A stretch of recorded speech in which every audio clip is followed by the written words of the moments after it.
So December the 6th, the group of us plus a couple others that didn't get out of bed this morning came and we met in here and we handed out, I believe ended up being like $1,300 of donated money, and we put that into the community and shared Jesus' love with people in one of the most practical ways possible. So somebody just real quick want to just kind of explain, maybe Freddie, if you want to explain kind of the heart behind it, kind of what and why we did it.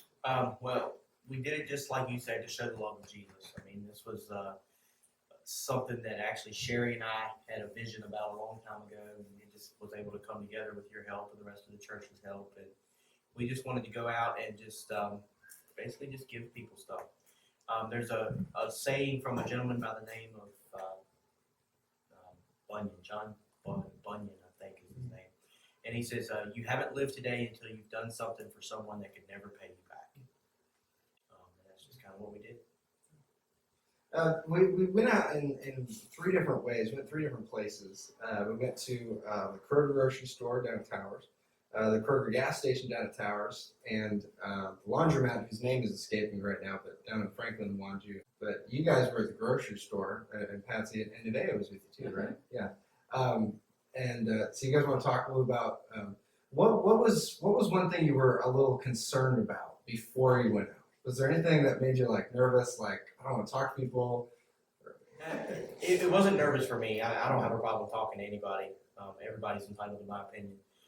But it was to know who to bless was probably the biggest thing, I think, was picking the right people. And I think that God did that for us, for sure.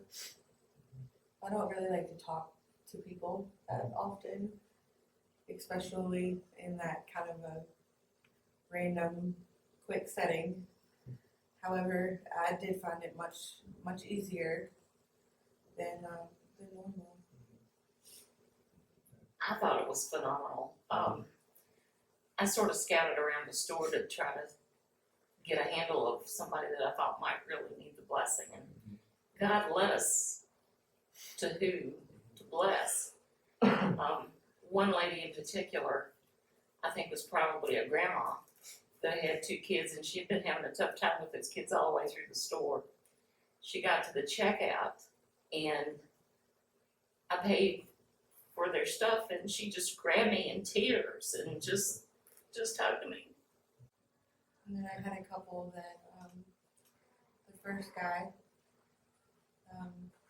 that I walked up to, and after they rang him up, he was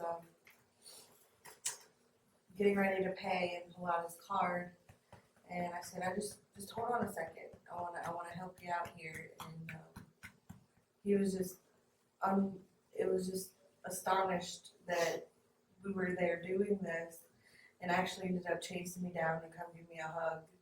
I actually had a couple people do that. And you guys had at least probably a couple of good stories, I'm sure, from the gas station, being able to pay for.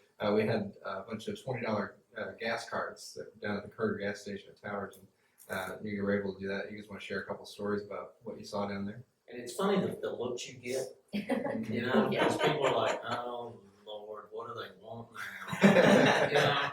And I told her what we were doing, and I wanted to help her with her gas, and she's like, "Are you joking?" I was like, "No, ma'am, I'm not." And she stood there a minute, and she's like, "This for real?" I said, "Yeah, it is." And I said, "We just sharing, God's love."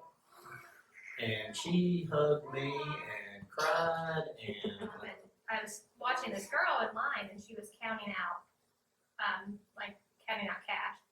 And I saw that she was wearing her uniform. She was Pizza Hut employee, and she was counting out cash. And I said, "Excuse me, are you waiting to pay for gas?" And she said, "Yeah." I said, "Oh, okay. Do you mind if I pay for it?" And she looked at me, and she was like, "Are you serious?" And I was like, "Yeah, I'm really serious." She goes, "Well, I was counting out tips. I can pay for my gas today." And I was like, "No, I want to pay for it." She goes, "Why? Why are you doing this?" I said, "We just want to show you that Jesus loves you and wish you a Merry Christmas and let you know that God loves you." And she said, I'm working right now." She said, "I had to wait until I got enough tips today to put gas in my tank so I could make my she's like, is it okay if I hug you? And I hugged me, just cried. It was a really cool experience. And she It was one young boy actually that stands out for me, teenager, and he went to get in line to pay for his gas, and I was just kind of like, nosy on up behind him like I was in line too, and he was pulling his money out of his wallet, and I said, "Are you gonna buy gas?" And he said, "Oh yes, ma'am. You need to go in front of me." I said, "No, I'm gonna buy your gas." I said, "Can I buy your gas?" And he said, "No, that's all right." And I said, "You're telling me no?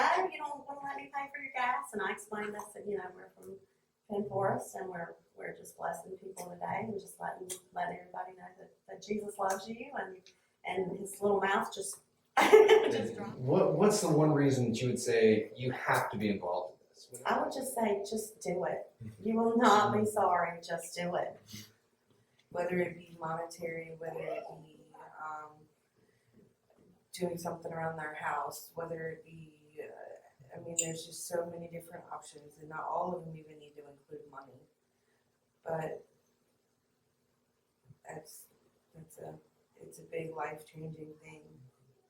It was, at my age, I felt like I've seen it all, done it all, been through it all. But this was a life-changing event. It's such an honor to be Jesus with skin on. And you don't know how much of an impact you have on other folks. But you don't realize how much of an impact it makes on you. And I'm like them, let's do this every day. It's just amazing.